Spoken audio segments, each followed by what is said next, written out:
Hello छात्रों, कैसे हैं आप सब। उम्मीद है आप सब बहुत अच्छे होंगे। शर्मा आर्ट्स क्लासेस के इस यूट्यूब चैनल पर फिर से आपका एक बार और स्वागत है।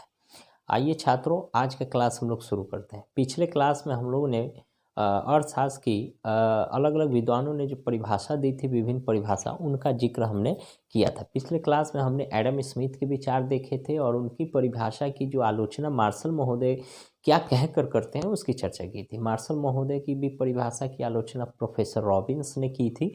आइए आज के क्लास में हम लोग वो प्रोफेसर रॉबिन्स की परिभाषा की विशेषता जानते हैं, उनके क्या विचार थे, वो क्या कहना चाहते हैं, उनके जो परिभाषा दी गई है अर्थशास्त्र की परिभाषा, चयन का तर्कशास्त्र, इसका क्या आधार है। आइए शुरू करते हैं। देखिए, सबसे पहले प्रोफेसर रॉबिन्स जो है ये अर्थशास्त्र को एक नए तरीके से देखते हैं, क्योंकि यह जो है आधुनिक अर्थशास्त्रियों में गिने जाते हैं। एडम स्मिथ को परंपरावादी या क्लासिकल इकोनॉमिस्ट कहा गया है। इनको जो है आधुनिक अर्थशास्त्र के बारे में, हालांकि आधुनिक अर्थशास्त्र के जनक एडम स्मिथ को भी माना जाता है, ये भी ध्यान रखिएगा। सबसे बड़ी बात है इसमें इन्होंने यह बताया कि अर्थशास्त्र को चयन का तर्कशास्त्र उन्होंने कहा है। यहाँ लिखा हुआ है definition of Robins, logic of choice, यानी उन्होंने एक किताब लिखी थी 1932 ईस्वी में, जिसका नाम था an essay on the nature and significance of economic science. यह 1932 ईस्वी में उन्होंने प्रोफेसर रॉबिन्स ने एक किताब लिखी थी। उस किताब में उन्होंने अर्थशास्त्र की एक नई परिभाषा दी, जो एडम स्मिथ की परिभाषा और मार्शल महोदय की परिभाषा से बिल्कुल अलग थी। उन्होंने मार्शल महोदय की परिभाषा की आलोचना की और उसके जगह पर एक नई परिभाषा को आधार दिया। वो परिभाषा क्या है, तो उन्होंने इसी पुस्तक में कहा था कि economics is a logic of choice, यानी अर्थशास्त्र को उन्होंने चयन का तर्कशास्त्र बताया है। अर्थशास्त्र एक चयन का, यानी चयन करने का एक वैज्ञानिक विधि है। अर्थशास्त्र क्या है, तो चयन करने की एक वैज्ञानिक विधि है। चयन का क्या है, एक तर्कशास्त्र है, उन्होंने यह बताया। उसमें उन्होंने यह बताया कि मनुष्य जो है, मनुष्य चाहे आर्थिक हो गैर आर्थिक जो भी हो, उनकी बहुत सारी आवश्यकता होती है। जो इस धरती पर मनुष्य उत्पन्न होता है, उसको क्या बिना आवश्यकता का कोई होगा? नहीं। हर तरह के, छोटे बड़े, धनी अमीर गरीब, कहीं का भी, हर आदमी के पास आवश्यकता होती है। और कोई भी ऐसा व्यक्ति आप नहीं बताएंगे जिसकी आवश्यकताएं सीमित है। हाँ, संत महात्मा फकीर, चाहे जो सिद्ध पुरुष है तो उनकी बात छोड़ दीजिए, वो अपवाद स्वरूप होते हैं। जो सामान्य व्यक्ति हैं उनकी आवश्यकताएं क्या है, अनलिमिटेड है। और उन आवश्यकता को पूरा करने के लिए उनके पास क्या होते हैं, संसाधन। संसाधन के रूप में रुपया, पैसा, धन दौलत, समय, साधन, बहुत सारी चीज़ें होती हैं, लेकिन उसकी मात्रा जो है बहुत ही सीमित होती है, इसलिए उन्हें लिमिटेड कहा गया है।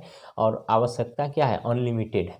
तो ये अनलिमिटेड आवश्यकता की पूर्ति इस लिमिटेड संसाधनों की बदौलत होता है। इसी का मैनेजमेंट करना अर्थशास्त्र हमें सिखलाता है। यह बात कौन कहते हैं, तो प्रोफेसर रॉबिन्स कहते हैं।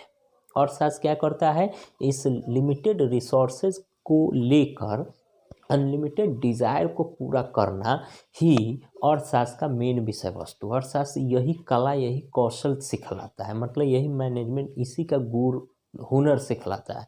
तो अर्थशास्त्र को चयन का तर्कशास्त्र कहा गया है।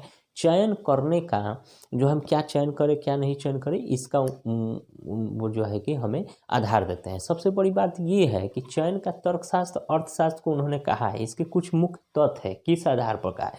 सबसे बड़ी चीज़ उन्होंने कहा है कि आवश्यकता और उद्देश्य असीमित होती है। मनुष्य की आवश्यकता जन्म से लेकर के मृत्यु तक अनगिनत और अनंत होती है। उसका कोई आदि अंत नहीं होता है, वो बहुत अधिक होती है। एक पूरी होने के बाद दूसरी, दूसरी के बाद तीसरी, तीसरी के बाद चौथी, बढ़ते चली जाती है। उसका कोई आदि अंत नहीं होता है। आवश्यकता और उसका उद्देश्य असीमित होता है। तो इस चयन का तर्कशास्त्र जो है, इस पर पहला पॉइंट ये बनता है कि आवश्यकता उसके पास अनलिमिटेड है, बहुत ही अधिक है।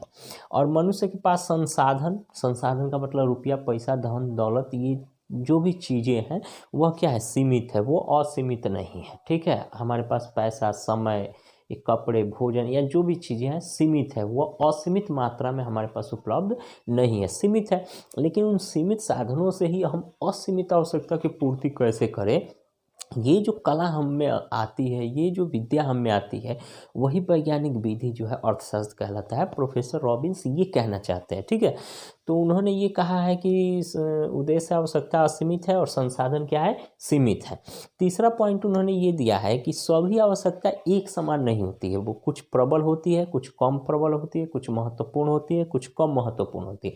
मतलब सभी आवश्यकताएं प्रबल और महत्वपूर्ण नहीं होती है। जैसे मान लेते हैं किसी एक विद्यार्थी के पास 100 रुपये हैं, तो 100 रुपये से वो पुस्तक भी, मतलब पुस्तक खरीदने की भी है, सिनेमा देखने का भी है, या किसी गरीब की सहायता भी करना है। मतलब उसके पास बहुत सारी आवश्यकताएं हैं, भोजन भी करना है, कपड़े भी खरीदने हैं, स्कूल भी जाना है, या टिकट, मतलब कहीं जा रहे हैं तो गाड़ी भाड़ा भी देना है। तो ये बहुत सारी चीज़ें होती हैं, आवश्यकता होती है। उसी में कुछ ज़्यादा महत्वपूर्ण है, जैसे सिनेमा देखना शायद कम महत्वपूर्ण हो सकता है, भोजन करना या पुस्तक खरीदना ज़्यादा महत्वपूर्ण हो सकता है। तो अर्थशास्त्र हमें क्या सिखलाता है कि यही जो कम महत्वपूर्ण चीज़ है उन्हें छोड़ दीजिए अथवा बाद में पूरा कीजिए। जो ज़्यादा महत्वपूर्ण है, जो ज़्यादा प्रबल चीज़ें हैं, उसे अभी और इसी वक्त पूरा कीजिए। अर्थात जो महत्वपूर्ण और प्रबल चीज़ें हैं उसे पहले पूरा करें, और कम महत्वपूर्ण है या कम प्रबल चीज़ें हैं उसे बाद में अथवा नहीं पूरा करें, बाद में पूरा करें। इसी का जो चयन करने का पहले करें, ये कि ये करें, इसी का तर्कशास्त्र जो है, इसी का वैज्ञानिक विधि हमें अर्थशास्त्र के रूप में, एक विषय के रूप में मिला हुआ है, जो प्रोफेसर रॉबिन्स का कहना है।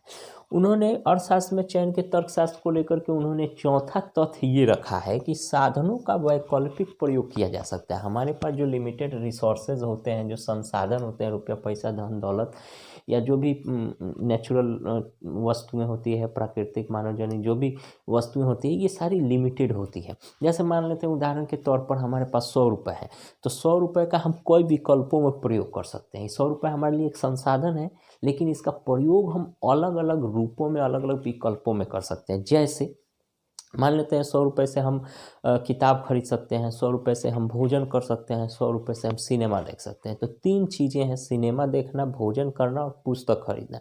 इसमें जो सबसे अधिक प्राथमिक हैं, जो सबसे महत्वपूर्ण है, उसको हम प्राथमिकता देंगे, वरीयता देंगे, और बाकी जो कम महत्वपूर्ण है उसको बाद में रखेंगे। या सबसे कम महत्वपूर्ण है तो शायद हमारी संसाधन उसे पूरा करने के लिए सक्षम नहीं है, तो उसे हम छोड़ देंगे। तो यही जो चयन का तर्कशास्त्र है, कौन महत्वपूर्ण है, कौन कम महत्वपूर्ण है, इसी का अध्ययन करने की एक विधि है अर्थशास्त्र। ये प्रोफेसर रॉबिन्स कहना चाहते हैं। तो प्रोफेसर रॉबिन्स के तर्कशास्त्र मतलब अर्थशास्त्र की क्या मुख्य आधार है, आपने देखा।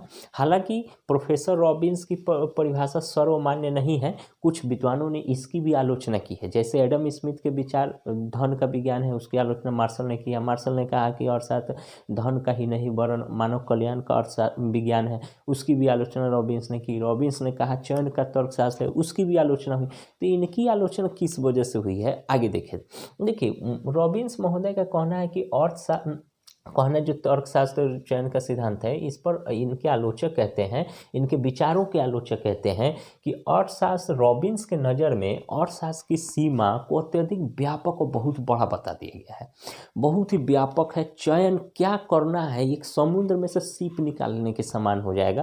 तो इसकी सीमा बहुत ही अत्यधिक है, मतलब ये थोड़ा सा अनरियलिस्टिक लगता है। इसको लेकर के प्रोफेसर रॉबिन्स के विचारों की कुछ लोगों ने भर्त्सना की है, आलोचना की है। दूसरा चीज़, इसमें सरलता का अभाव है, मतलब सरल चीज़ें नहीं है कि हाँ देखिए अपनी जगह पर फिल्म भी देखना ज़रूरी है, हमारी शौक़ है, हमारी मनोरंजन, हमारी जो मूलभूत आवश्यकताएं, रोटी कपड़ा मकान के अलावा मनोरंजन भी है, और भी बहुत सारी चीज़ें हैं, तो वो भी करना ज़रूरी है, ये भी करना ज़रूरी, सब करना ज़रूरी है। लेकिन इसमें उतना सरलता नहीं आता है नज़र कि हाँ क्या करें नहीं करें, क्योंकि एक व्यक्ति के लिए जितना भोजन करना आवश्यक होगा उतना ही आवश्यक एक गरीब के लिए जो कई दिनों से भूखा होगा उसके लिए भोजन करना उतनी ही आवश्यकता होगा। जिस विद्यार्थी को अगर एग्ज़ाम है तो उस एग्ज़ाम को पास करने के लिए उस पुस्तक की अत्यंत आवश्यकता हो, उसके लिए भी उतना ही महत्वपूर्ण है। तो पुस्तक और भोजन में से क्या चुने, ये चयन करना थोड़ा सा कठिन हो जाता है, ये सरलता का यहाँ पर अभाव नजर आता है।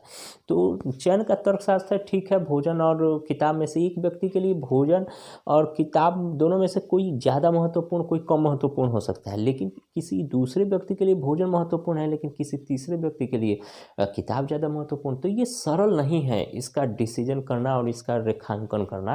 तो ये चयन का तर्कशास्त्र कह करके थोड़ा सा इकोनॉमिक्स को मतलब भारी बना दिया गया है, सरलता का इसमें अभाव पाया गया है। मतलब इनके आलोचना करने वालों के नज़रिए से अगर देखा जाए तो। आगे है निश्चितता का भी अभाव है, मतलब कोई सिक्योर नहीं है कि ये चीज़ें ही हम चयन करें या ये चीज़ें, बस उसमें ये बताया गया है कि जो ज़्यादा महत्वपूर्ण है उसे चयन करें, कम महत्वपूर्ण। तो यहाँ हम बताना चाहेंगे कि बहुत सारी चीज़ें मतलब कम महत्वपूर्ण होते हुए भी किसी अन्य के लिए कम महत्वपूर्ण, किसी अन्य के लिए ज़्यादा महत्वपूर्ण हो सकती है, मतलब वहाँ निश्चितता नहीं है, अनिश्चितता की स्थिति बनी हुई है। चयन कर सकते हैं लेकिन ये निश्चित चयन करने का आधार भी नहीं होगा कि हाँ यही फिक्स करें, तो इस आधार से निश्चितता का अभाव है। उसके अलावा सामाजिक आचरण का ये अध्ययन नहीं करता है, इसमें अभाव है। मानव कल्याण, सामाजिक आचरण, ये सारी चीज़ों को बस चयन पर बेस्ड है, चॉइस पर बेस्ड है, जबकि अर्थशास्त्र में केवल चॉइस तो है, ठीक है, बहुत बड़ा पार्ट है चॉइस, चयन, लेकिन इसके अलावा अन्य कुछ चीज़ें भी हैं जो चॉइस के अलावा चीज़ों का जिक्र करना चाहिए। तो प्रोफेसर रॉबिन्स ने अर्थशास्त्र की एक अच्छी परिभाषा देने की बहुत हद तक कोशिश की है, लेकिन इसमें भी कुछ लोगों ने आलोचना करने का काम किया है, जिसकी चर्चा हमने यहाँ कर दी। अब देखिए सर्वमान्य परिभाषा कौन सी है, मतलब एडम स्मिथ को माने, मार्शल को माने, रॉबिन्स को माने। तो देखिए रॉबिन्स का महोदय का जो ये तर्कशास्त्र, चयन का तर्कशास्त्र है, ये अपनी जगह पर ये भी परफेक्ट है, लेकिन ये थोड़ा सा ज़्यादा सैद्धांतिक हो जाता है। और धन का अर्थशास्त्र कहते हैं एडम स्मिथ, मतलब वो थोड़ा सा ज़्यादा, मतलब एक ही चीज़ धन पर बेस्ड हो गया, वो संकुचित, उसे सूक्ष्म कर दिया गया है। मतलब हमारे समझ से अगर देखा जाए तो मार्शल का जो सिद्धांत है कि धन का अर्थशास्त्र, धन का विज्ञान न होकर के बल्कि मानव कल्याण का विज्ञान, धन का भी है, मानव कल्याण की भी चर्चा की, मतलब दोनों को जगह दिया गया, ये ज़्यादा रियलिस्टिक लगता है। इसमें मानव कल्याण से साथ साथ धन, रुपये, पैसे, ये सारी चीज़ों का अध्ययन किया जाता है। मतलब हमारे समझ से महोदय मार्शल का परिभाषा हमको बहुत ही मतलब स्पष्ट, संगत और ज़्यादा ही मतलब अर्थशास्त्र की परिभाषा के करीब, उचित परिभाषा के करीब मानी जाती है, ठीक है। इसके अलावा अन्य विद्वान ने भी परिभाषा दी है, प्रोफेसर बोल्डिंग ने, प्रोफेसर हिक्स ने, प्रोफेसर जेके मेहता जो भारतीय अर्थशास्त्री हैं, उन्होंने ये कहा है कि अर्थशास्त्र जो है कि क्या करता है, हमें यह बताता है, आवश्यकता विहीन स्थिति में पहुंचने का मार्ग बतलाता है। तो आवश्यकता विहीन स्थिति में पहुंचने का मार्ग हमें बतलाता है अर्थशास्त्र, वो एक वैज्ञानिक रीति है। तो थोड़ा सा वहाँ जाने के बाद में और समझ में नहीं आता है कि आवश्यकता विहीन मतलब मनुष्य है जब तक आवश्यकता रहेगा, और एकदम आवश्यकता खत्म हो जाए, उसे पूरा करके ख़त्म करे या उसकी उपयोगिता को ख़त्म कर दे, जैसे भी ख़त्म करे, आवश्यकता विहीन स्थिति उत्पन्न होना, यह भी संगत जान नहीं पड़ता है। तो प्रोफेसर जेके मेहता, बोल्डिंग, हिक्स, इस सब लोगों की परिभाषा में थोड़ी बहुत कमी बेसी देखी गई है। लेकिन एक और परिभाषा हम यहाँ बताना चाहेंगे प्रोफेसर सैमुअल्सन की, ये अमेरिकी अर्थशास्त्री थे। इन्होंने कहा है कि अर्थशास्त्र मूलतः दुर्लभता तथा दुर्लभता से उत्पन्न समस्याओं का अध्ययन करता है। बिल्कुल, दुर्लभता और दुर्लभता से उत्पन्न समस्या, अभाव और अभाव से उत्पन्न समस्याओं का अध्ययन करना, ये अर्थशास्त्र सिखलाता है। ये भी परिभाषा बहुत हद तक अर्थशास्त्र की परिभाषा को व्यक्त करने की कोशिश करता है। बहरहाल हम लोगों ने यह जाना पिछले क्लास में अर्थशास्त्र की परिभाषा को एडम स्मिथ के नज़रिए से, प्रोफेसर मार्शल के नज़रिए, प्रोफेसर रॉबिन्स के नज़रिए से। इस क्लास में प्रोफेसर रॉबिन्स के परिभाषा का क्या आधार था, उनकी आलोचना क्या थी, सैमुअल्सन क्या कहना चाहते हैं, ये सारी चीज़ों को हम लोगों ने जान लिया। फिर हम लोग अगले क्लास में अब अर्थशास्त्र की प्रकृति को लेकर आएंगे, नेचर ऑफ इकोनॉमिक्स, यानी अर्थशास्त्र कला है या विज्ञान है या दोनों है, कौन कौन विज्ञान मतलब अर्थशास्त्री इकोनॉमिक्स को कला मानते हैं, सामाजिक विज्ञान मानते हैं, कितने लोग विज्ञान मानते हैं, प्योर विज्ञान मानते हैं, कितने लोग आदर्शवादी विज्ञान, यथार्थवादी विज्ञान मानते हैं या दोनों मानते हैं। इन सारी चीज़ों के बारे में हमारा एक फुल वीडियो आएगा अगले क्लास में, जो आप लोगों के लिए होगा।